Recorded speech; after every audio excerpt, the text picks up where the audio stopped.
truthfully, I love it. I love the constant changes and adapting to it all. But before I launch too far, I just want to say that this lecture series I'm really excited about, in particular with what's coming up. We have one of Hoichi Kurisu's top guys who has pruned here in the past, an awesome guy, incredible knowledge. He's going to present in May. We have an Urasenke tea master here in June to talk about what a tea gathering really is. You know, we think about tea ceremony as a 20-minute long little affair. It's really a 4.5-hour thing. Yeah. We've got a bonsai artist here that uses bonsai to help people connect with the seasons and sort of kind of like the healing aspect, wellness aspect of bonsai. We have a mathematician here in August.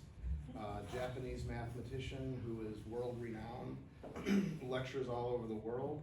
He's a close friend of Professor Kimiko Gunji, and he will be here. His focus is on children's education. And so I'm super excited about it because I love gardens, but mathematics is pretty amazing. There's so much that can happen with mathematics. September, John Powell, probably one of the preeminent Japanese garden sort of build, maintenance, renovation guys in the country right now. Awesome guy. And he's going to talk about kirei-sabi, which is an aspect of tea that came along after the wabi-sabi, or wabi tea, came kirei-sabi, which was just a little more kind of formalized, but still very interesting. Some of the potters in the group might know of oribe, oribe ware. That's a manifestation of that style. And then we have the director of art from the Cranbrook, which is a really super high-end prep school in Detroit area, where Carl Millis, who did the sculptures that we have out in the garden. Carl Millis was the art director there for like 25 years, and so he's going to talk about Carl Millis. So a little more background on what we have out there. And then I think that's October, and then you're back with me. With me for a season in review. But so this presentation is one that I gave at Taliesin last year, up there in Spring Green, and I was trying to there was something for everybody in there. A little garden history, patterns in nature that influenced Japanese garden design, and then why? What's the point? And so I put this thing together. I'll try to keep it as tight as possible. I don't want to go over too long. Get us out of here at a decent time, but I think it's probably like an hour. Honestly, I didn't go through it again, so I'm thinking it's like about an hour, but I'll do my best to keep it at that. So here we go. And can you hear me? Okay. Yeah. Okay. So if something goes wrong with this, because I do tend to look this way, that's why the mic is here. I look at the screen a lot.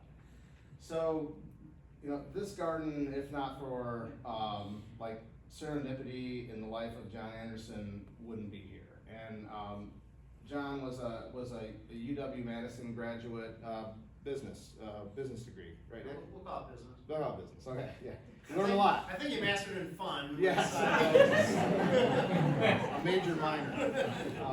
But so after he graduated, he went to Japan. His parents, anywhere you want to go in the world, he chose Japan. He'd been to Europe. Family friends in Japan. The Anderson Brothers Manufacturing built machines that packaged milk. And so friends of the family, John went to Japan for 6 weeks with another friend, and we're really guided around Japan by this man, the man on the right, Akira Ono. And as John said, the gardens of Japan touched my soul and encouraged my spirit.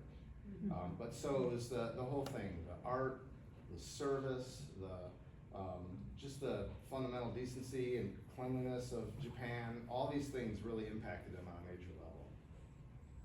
And so the idea was born to build a Japanese garden one day. So kind of at the same time, this guy in the, if I can pull this off, yeah, here we go. That's Hoichi Kurisu, and somewhere between 1964 and 1968. Training in Japan under one of the great 20th century garden builders, Kenzo Ogata.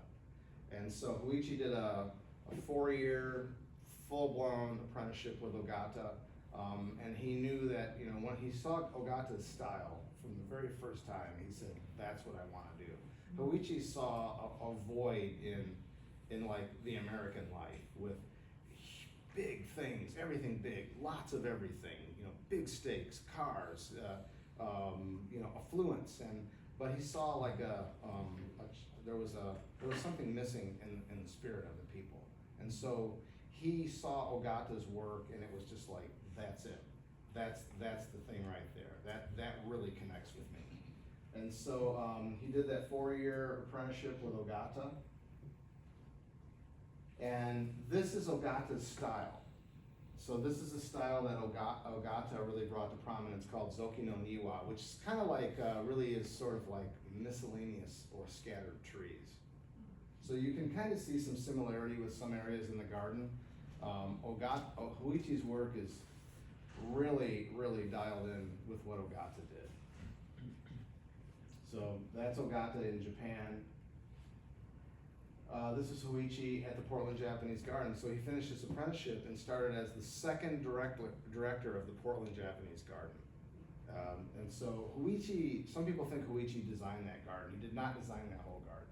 He designed bits and pieces of it. There was a master plan that he implemented parts of, and then put his mark on other spaces. You know, they were given free rein to really do what needed to be done to make the garden improve. That is a young Hoichi at the main entrance in Portland. And right about that same time, this is what Anderson Gardens looked like.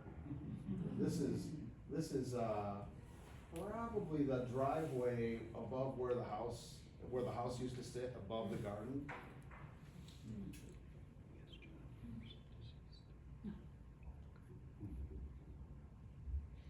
Hoichi actually came to the garden for the first time 45 years ago. And this is 1979, him setting rocks over by the East Waterfall.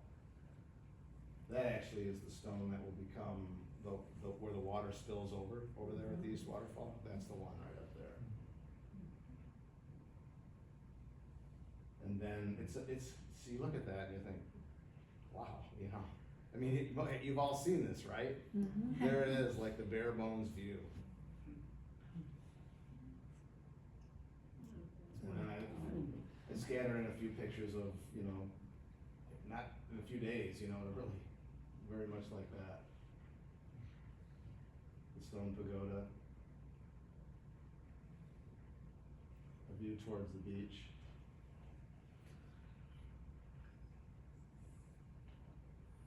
So along 1984-ish, as you see, Hoichi, John Anderson, Kenzo Ogata, Hoichi's teacher, and then Ogawa, the architect of the guest house. So this is like a real, you know, this is like a star-studded image here, and then Ogawa's assistant. But that was the planning for the guest house. Some of the things were roughed out in 1984 in Japan, and then construction started at the guest house site in 1984. Early on, we had Masahiro Hamada and his assistant Takahashi here from Tokyo area. They were here for 6 months. It took them 6 weeks to carve the joinery and all of the posts and beams. 12 hours a day, 7 days a week. Whoa. That's how they roll. Very focused people. It's all like timber frame style joinery, but you know, really, really refined joinery. It's in effect, it's more than a style of joinery that's more than 1,000 years old that the Japanese just kept refining and refining and refining. The architectural style is ancient. And that's kind of what the building looks like in a pile. And you can see all of the intricate bits and pieces of joinery looking towards the West Waterfall down that way. The old circle that used to be there, for those that remember the garden pre-2005, that was I love that circle. It was a beautiful like tray planting. But it had to go in order to receive the space for the gate. That's one simple corner.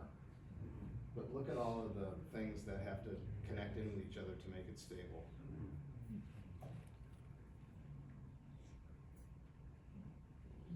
It's timber frame construction. The walls of the building don't carry any load.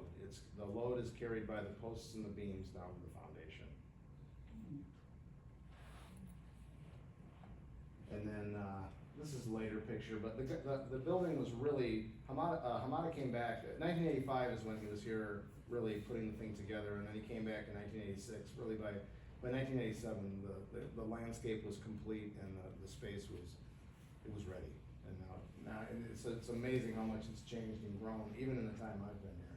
But I've only been here for 35 years. I guess I should probably. Anyway, so there's I mean, I love that garden so much. That's a really beautiful space. And then in 1988, so we're going through a little history of the garden here.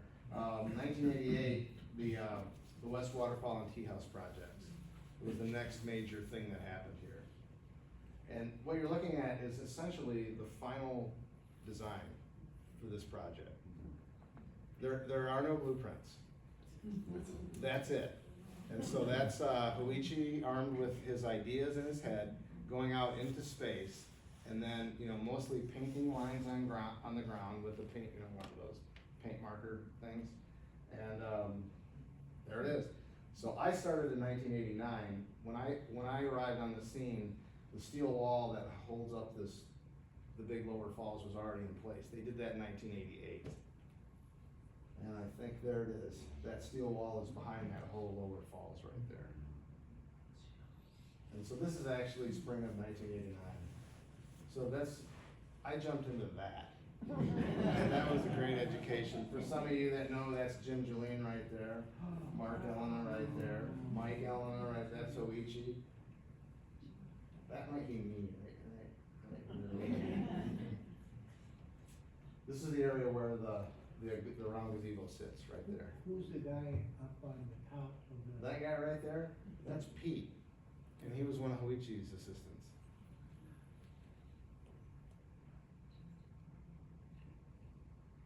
That's me right there.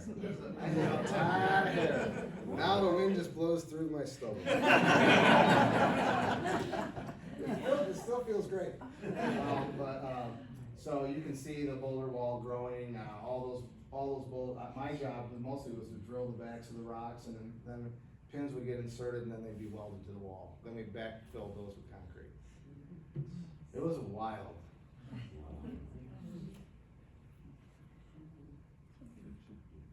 Jim Julien. There he is. Yep. Great guy. That's him on the back wall over there. This is a pin that was given to him for his birthday. He was amazing. And that's Huichi. And that's Pete, who you saw up there earlier. There were 750 tons of boulders used on that waterfall. They were here for three rock setting episodes, each 2 weeks long. So he'd leave and we'd build the next wall up the slope. He'd paint it out, and then we'd excavate it and build it. There are several. See, there's really one really significant concrete wall above this lower falls, but we did all the prep for that while he was gone.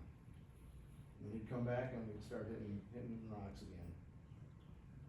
And then, not in the too distant past, that's what that space turned into.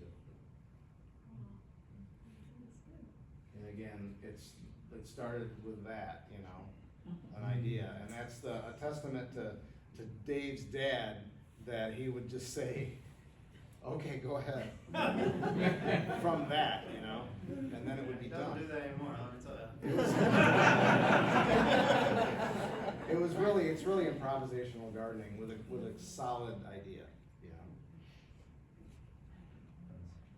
And there's a similar view of that space from a drone. West Waterfall was closed for a while. Is it reopened now? It's open. Okay. Yep. During COVID, it was We're putting a railing down the stairs though. Yeah. That's another one of our things, because it's been a problematic for people. So it's gonna be cool, pretty sure. We'll see. It's being built by a really high-end chopper builder. But he knows how to bend. Architectural metal. It's out of architectural metal, and it's 1 5/8 diameter bronze rod is what the railing will be made of, and then it's gonna have a cool texture put on it, so it's gonna be neat. 1991, the Tea House project. We built the boulder wall. Of course, in preparation, cut this slope out, leveled it, and then Hamada. Most of these parts were already, the joinery was already cut in Japan, and so it came in a cargo container, and we unloaded it and just had the site ready for him. But it's the same thing. It's post and beam construction. The walls carry no load. They're just space dividers. It's architectural style that goes back more than 1,000 years.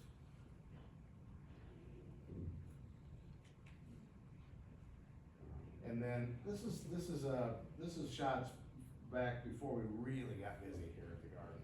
And we used to be able to maintain moss on that path, but there's too much traffic there now. That would be the ideal, but we just can't do it anymore.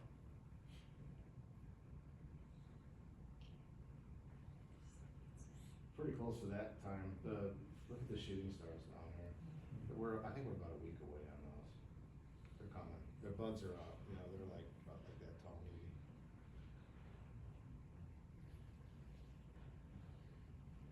It's really great space. And in 1998, John and Linda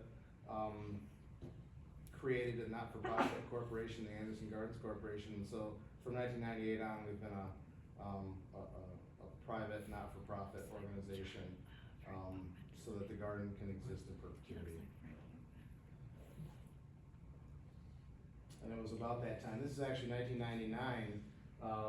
You see Huichi here. This is also an Ogata-trained gardener named Toru Tanaka, who did quite a lot of boulder setting in the Garden of Reflection. And Toru worked for Huichi's company for a number of years. And then, you know, these guys, this guy right here did all the stonework underneath the main gate in '05. Really talented people.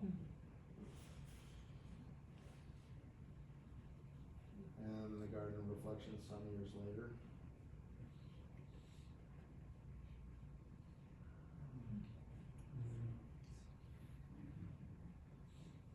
The pavilion was a 2010 project. It's a little out of order from what I'm showing you, but I just thought it'd be good to capture that whole Garden of Reflection space. And of course, you know, all the great things that happen out there with Summer Festival, demonstrations during the festival. Taka Saida, the guy here carving a kanji into a rock over by the south gate, that also carved that wine chiller over there in the corner, corner Warren just walked through there. Anyway, that's pretty cool. That's all hand carved. So he's a 5th generation carver, and that's some of his work right over there. And then Aki, the bamboo guy, that little fence that he's building is actually right out there in that stairwell. So great things have happened as a result of the public festival. I mean, everybody knows the great things that have occurred out there, all the weddings, all the great concerts over the years.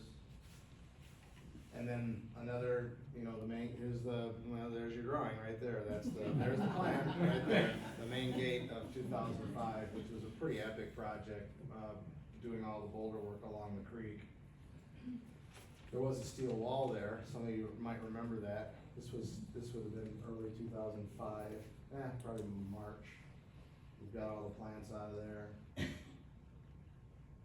Looking from where this was the pollinator garden and the Garden of Reflection, looking upstream.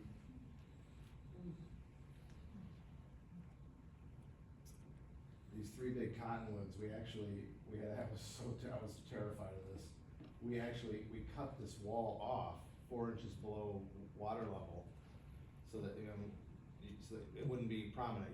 You couldn't see it. But in the meantime, I was just terrified of of a heavy rain and those trees being undercut, cause it's just sand and gravel is all that they're sitting on. That would have been a big collapse if those had went down. They're such great trees. So that's what that wall looks like, in the process. And we again would go in and drill holes in the backs of the rocks and have the rods protruding out into space and then backfill with concrete. There's I think it's a couple hundred yards of concrete in that whole project. That's a whole other topic that's a pretty solid presentation too. But then as things evolved, gate construction, same thing, timber frame style. When you bring things over from, like the gate from Japan, do they come on a plane or do they come on a ship? How do the things get here that come from Japan? They come on a ship. On a Yeah, ship. they come in a cargo, like an ocean cargo container, yeah. Yep. That's that big flat boulder that a lot of people stand on and take pictures on. It's, kind of, do you know what I'm talking about? It's really wide, kind of along the creek. And the crane is actually on the other side of the gate, so that guy right there is giving the directions to the crane operator. Luigi's somewhere over here. That's a look of concern, that's a guy that's concerned. Giant rocks are flying over the top of the gate. Where did those rocks come from? Those rocks all came from, Elkhorn. There's a company up there that, they have a sand and gravel pit, and they do find big rocks up there, but they also do excavation and built roads, and whenever they dig up there, they hit rocks. And that's all, complements of the various glaciations. So they're all glacial erratic. Some of them come from pretty far away. This is the plan for that little sunken garden. We had a topography issue. The west end of the gate is higher, the topography is higher, and so we needed to have enough space for the water to fall off the roof and not splash off the ground and fall up onto the sill beam.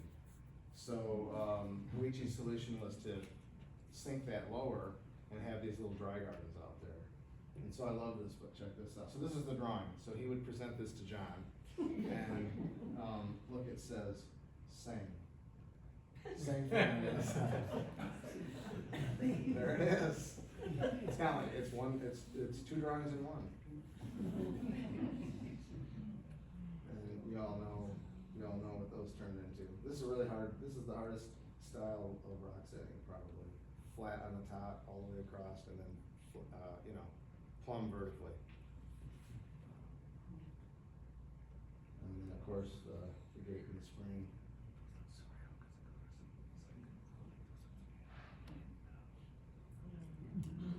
Gate looked phenomenal on that little snow we had. What was that? Was that last Sunday? Sunday, yeah. Sunday, yeah. It looked fantastic. And there's John. He's planted more Pachysandra probably than, I'll bet 99% of the population, maybe 99.9%. But he's been active the whole time out there. Still plants Pachysandra and other things on occasion. Discussing things with Huichi, when we built the gate, the whole landscape around that had to change. So the creek had a bend added, the little creek that flows behind the guest house had a bend added to it. It's a pretty substantial project, but whenever you make a change, it kind of pulls on everything else. Some things have to sort of, either give or take to absorb the new space. And then the visitor center, where we are right now in 2006, that's the plan for the front. You can see that it didn't turn out quite that way. Huichi really wanted more space in the front, but we just couldn't do it with the way the traffic flow is.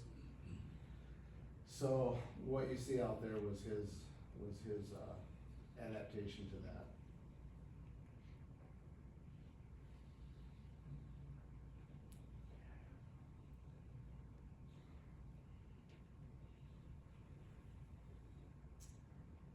So you're all familiar with this, so I'm not gonna dive into where all that stuff was out there, so I'll go past that, but, so, what really informs the design of a garden like this? And, it's fundamentally, it's patterns, it's patterns and rhythms in nature, applied carefully by the garden designer. And then the connection of the exterior space or the landscape with the architecture. So really, the idea would be a seamless transition between the two. We know that time spent in nature can have benefits, calming, peaceful, tranquil. Most people have some kind of a positive reaction to nature when they feel safe. There's mystery, wonder, connection, and respect. When you think about in this mostly solid rock, this little teeny garden, this is along Lake Superior, and just that one campanula. It's really a remarkable thing. And so we know that a Japanese garden, when it works, can evoke those kind of timeless reactions to ancient and mysterious nature. The earth bridge back by the tea house. In historical Japanese culture, nature and humanity were part of the same thing. There wasn't a separation, and so the architecture and the landscape reflected that. The way the architecture is connected to the landscape with all these parallel planes to the building, the square basin in this particular location at the tea house. So if you'll accept the human component as the geometric component, because that's what we tend to do, is make things square, rectangular, regular, whether it's the symmetry of a roof, a square field with linear rows, and then nature as the asymmetrical part, the organic component of the landscape. Where is that picture of? That is off the coast in Oregon. In Oregon? Yeah. The Oregon coast is amazing. It's fantastic, the whole way. Drive the whole coast of Oregon. And then the Japanese garden, organic and geometric line come together. And, like this. Examples like that. So it's part of it. It's not just because it works efficiently. It's like, it shows the presence of human beings. Human beings are part of nature. They're part of the landscape. So it's very clearly illustrated. Repeatedly.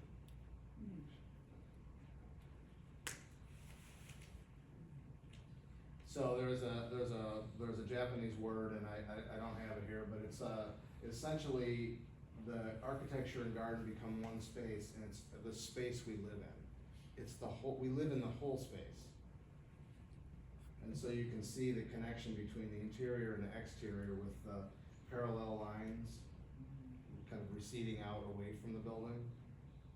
And then of course, organic flow in. This space, this is like the interface. When you're at the guest house the next time at the inner garden, just study that space and look at how things flow visually. Architectural materials reflect nature. The most rustic, the tea house. You've got the tokonoma post in the alcove, the raised alcove, still has the bark on it.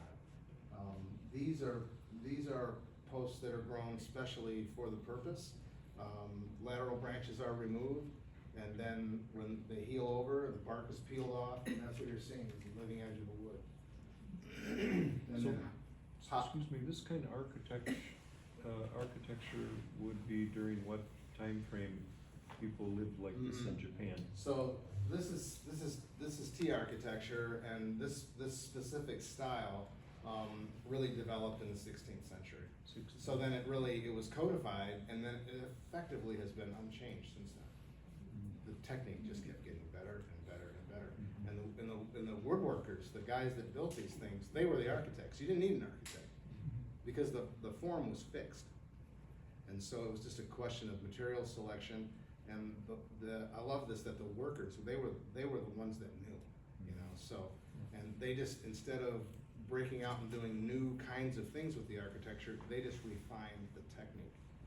They refined the technique for 400 years. So very natural, the tatami mats made of natural material, rice straw, and the material, it's it's a rush called Gusa. Igusa, thank you, thank you. It's all plant material. So very rustic, the tea house is the most rustic. Lines of architecture again radiate into the space around them. Look at these big slabs of these rectangular shapes with the division between one slab to the next. It's not whimsical, it's there to help, again, connect the landscape and the architecture together. Square lantern in this case.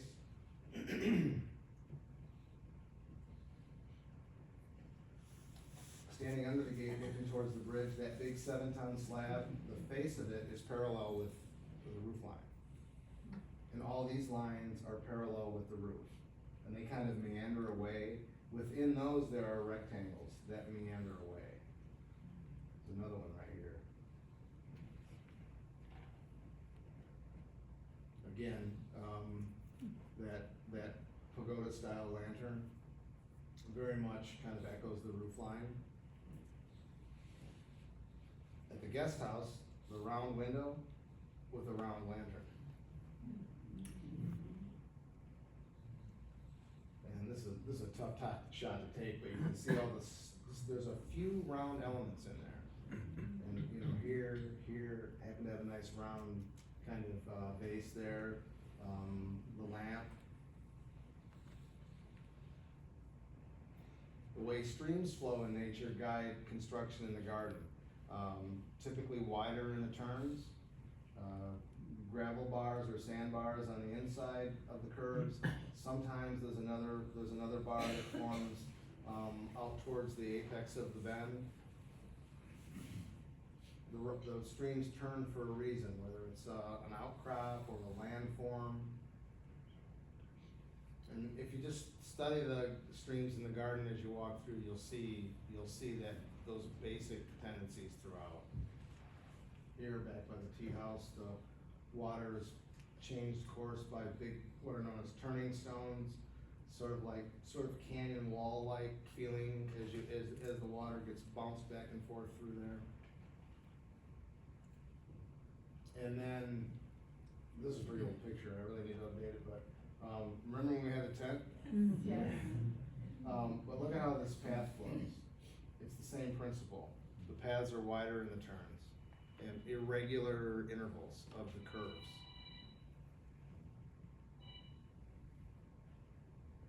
And this is another sort of meandering water style of paving. That's at the mountain area at the guest house.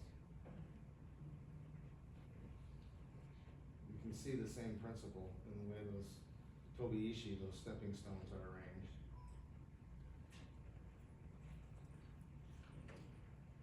And then, think about the guest house and it's the geometric nature of it, and look at Hoichi's response to that with this geometric walkway that is irregular in its flow.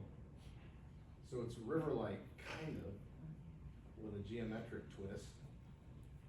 And then I had to throw this picture in there, yes, this was Sunday morning. It was so spectacular out there. It really doesn't really capture the whole feeling, but there it is. Transitions off of that very kind of geometric pavement with a couple more pieces of stone, parallel chunks. I love this area, the way Hoichi, choose various materials to make the transitions. Hoichi's great at transitions and material selection. The way forests behave on slopes. Now this is a case where these trees are being undercut by erosion, but still, no matter what, on steep slopes, this is how trees behave. With this big curve in the bottom. And you can see all these are leaning a little bit in response to the more dominant tree above.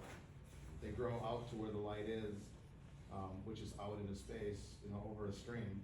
And so Hoichi uses that basic principle all over the garden. A little bit older shot with the tea house, but so Hoichi, with Hoichi's style, we things lean in towards the water and then downstream with the flow. So there's like a visual movement too. It's in and downstream.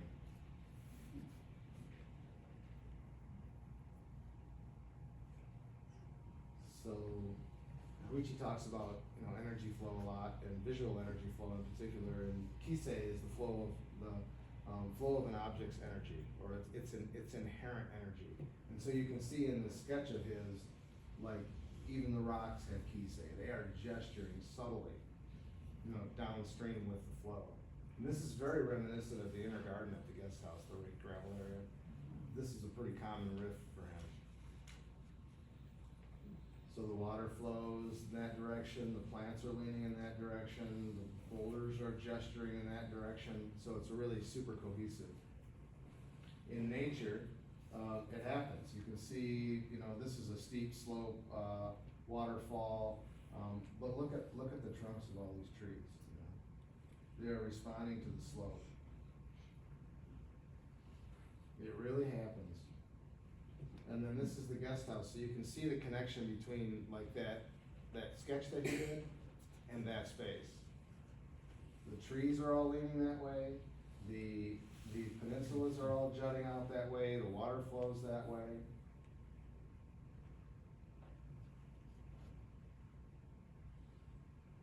And so when we prune and plant, the way a group of trees grow together, and whether it's one oak tree or it doesn't matter how many, if they're growing close together, they'll assume the canopy of one tree.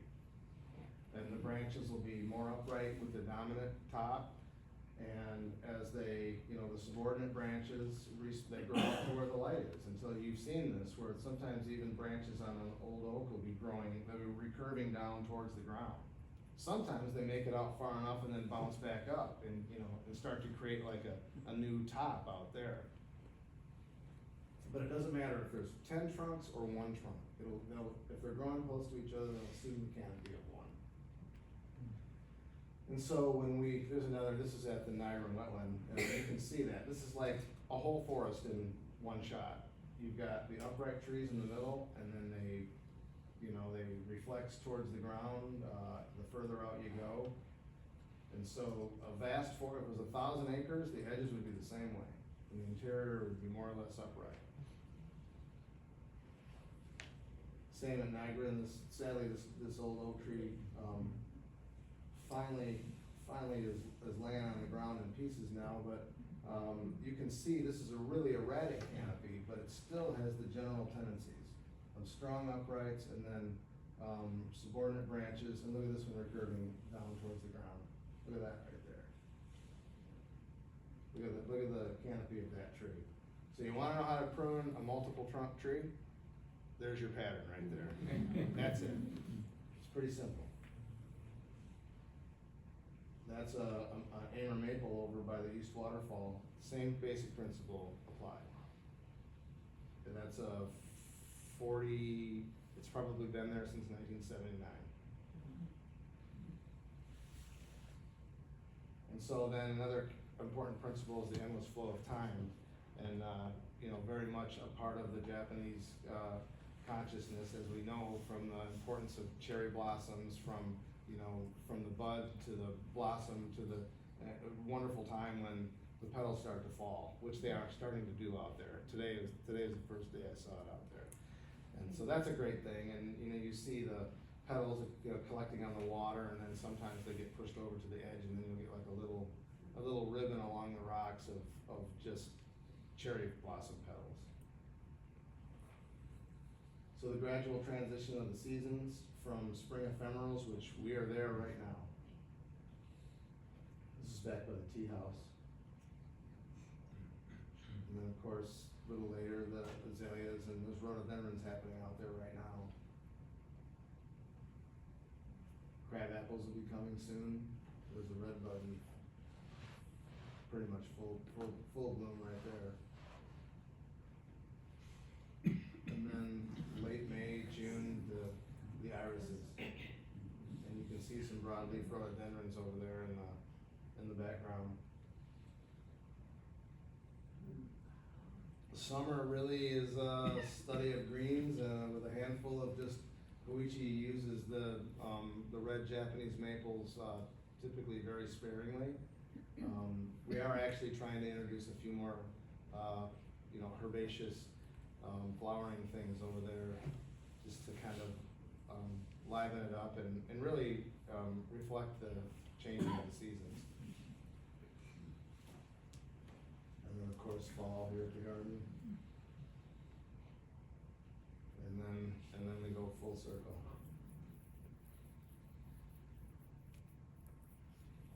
Okay, so what's the point of it all? I'm gonna read to you from Koichi's vision statement. Cyberspace, the bull market, widespread ethnic conflict. Faced with an increasingly technological and complex age, we often forget that there exists a simpler, more fundamental way of thinking and living, a way once natural to us, a way we may have forgotten. Society's affluent materialism fails to sustain our spirit. Our deepest desires, despite our possessions and accomplishments, often remain unfulfilled. Do we not find ourselves too often preoccupied with material acquisitions and success, self-satisfaction and indifference, or burdened by stress and depression? But what of harmony and beauty, calm and renewal, generosity and impartiality? These qualities of being remain to be found in the garden's real sanctuary, the heart's pure desire. What year was that written? That was written in about 2000. Pretty timeless. Yeah, it applies today, doesn't it? Yeah, yeah, I guess in a way, those kind of words are timeless, and like the nature in the gardens is timeless. Further, Hoichi said in his statement, to experience Anderson Gardens is to allow thought new space to relax, imagine, to open, and to see. A single rock arrangement by the pond, the hush of breeze filtering through the pines, tender new leaves unfolding on a lace leaf maple, the sounds of trickling water drawing one deeper into exploration around the bend. Peace. There is a tremendous grace and energy inherent in such ancient rhythms. At once calming and exuberant, the natural elements remind one of how it is possible to feel, to breathe, to live with inspiration, hastening the rediscovery of a self in harmony with the world, not chaotic and destructive, but full of regenerative potential. My hope is that visitors to the gardens will experience this tremendous innate power. So I really like that stuff. So how do you do it? And so Hoichi talks a lot about positive distractions. And the positive distractions as you move through the space in the garden, they have the potential to strip away layers of preoccupation. And as that preoccupation is stripped away, as you continually come upon things that are interesting, and they take you away for a little bit, then once those things all add up over walking through the time walking through the garden, then you sometimes can enter a state of receptivity. And that's when clear thinking can occur. When you're not burdened by all kinds of things that we have in our lives now. So engagement of all of our senses is the key, and it's the point of Japanese tea ceremony to fully engage our senses so that you can become open and receptive. And again, it's a similar thing, all the positive distractions. In the garden, it's the same way. In architecture, it's the same way. Little surprises. The guest house is marvelous. If you haven't been on a guest house tour, I highly recommend it. And there's interesting things at all levels. The ceilings are interesting. Each space is a wonderful progression from one to the next. And there's so many little surprises that I find that when I'm in there with people, it's really conducive to great communication. And I think the building sets the tone. The The garden sets the tone, then the building takes over from there.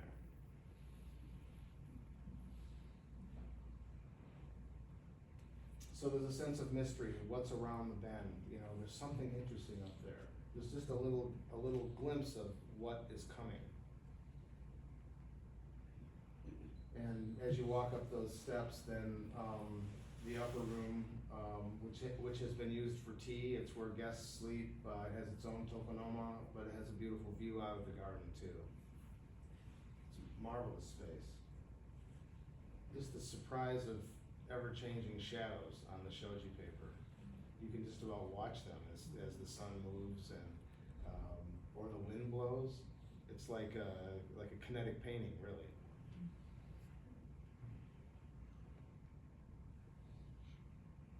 Simple things like shadows.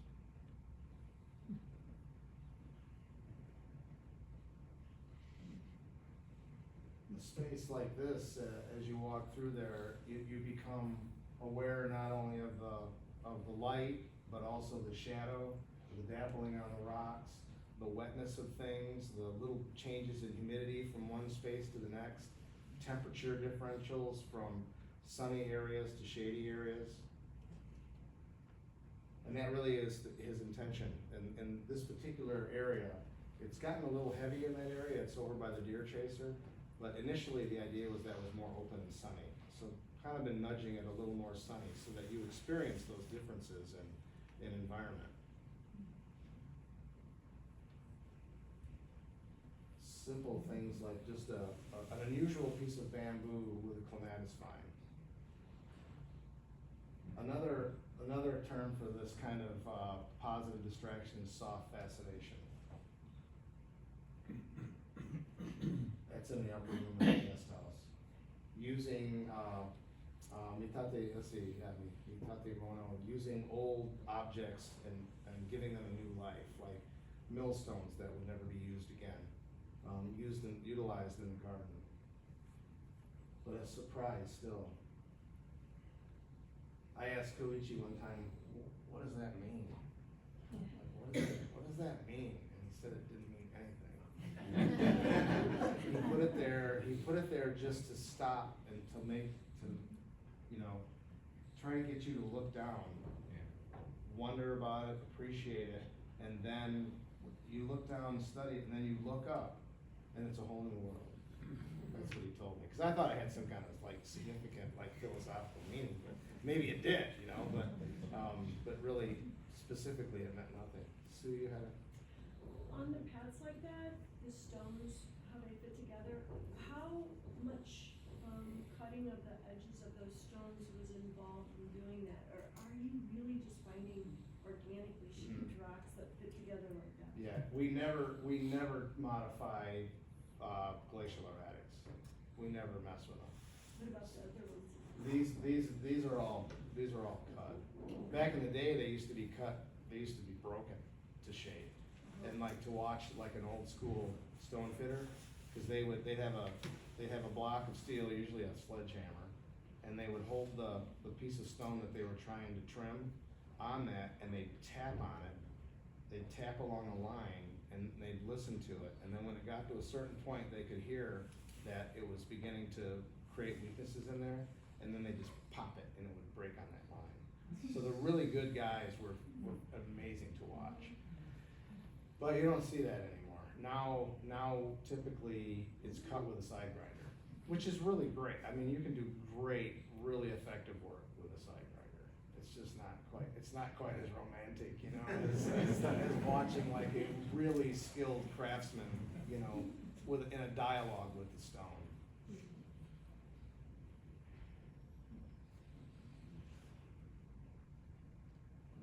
And so just look at all the interplay of shapes in there, and how it's not hard to see that and go, wow, and just take you away for a little bit of how cool and interesting and how well put together it is,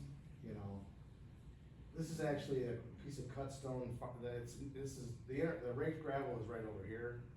This is entering onto that little stone bridge that I just showed you. But this is the farthest away piece of that same cut granite that's up by the guest house. So look at that. So that's like, it's broken free of the gravitational field, but it's still related.